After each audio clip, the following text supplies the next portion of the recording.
The rain hammered down on the tin roof of the small auto shop, each drop a reminder of how empty the place, and his pockets, had become.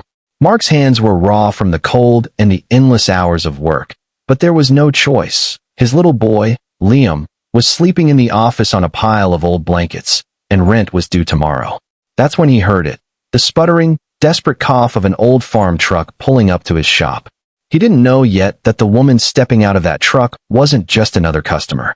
She was about to change his life forever. Mark lived in a world where every dollar counted, and every kindness cost time he didn't have.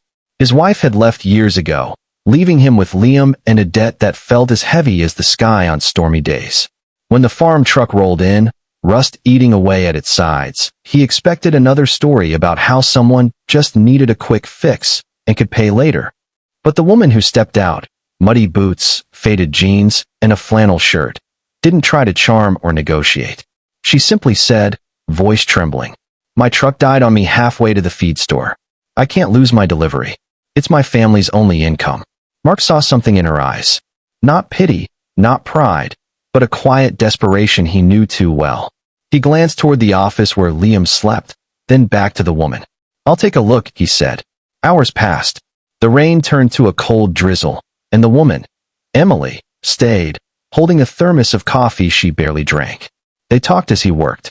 She told him about her late father, the farm she was trying to keep alive, and how she'd come back to her hometown to save it from being sold. He didn't know it yet, but she wasn't telling the full story. When the truck roared back to life, Emily smiled, the first genuine smile he'd seen in weeks. "How much do I owe you?" she asked. Mark hesitated. "Just bring me the payment when you can. I know how it is." Her voice caught. "You don't even know me." He just shrugged. "I know enough." Days passed. The rent notice still hung on the counter like a shadow, and Mark began to regret letting her drive away without payment. But on the 5th day, he heard that same truck engine pull into the shop. Emily stepped out, but this time, she wasn't wearing her farm clothes. She wore a tailored coat, leather boots, and a quiet confidence that made Mark blink. Behind her was a brand new delivery van, gleaming even in the cloudy light. "I owe you more than a payment," she said softly. Mark looked confused until she continued, "I'm not just a farmer's daughter.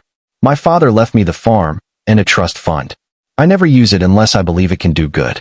You fixed my truck when you didn't have to, and you didn't know who I was. That's the kind of person worth investing in." She handed him an envelope. Inside was a check, enough to cover his debts, fix up the shop, and give Liam a future.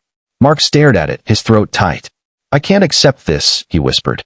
"You can," Emily replied. "Because one day, you'll help someone else who needs it, without asking who they are first." And that's exactly what he did. Months later, Mark had not only rebuilt his shop, but also started a small fund to help struggling locals with car repairs.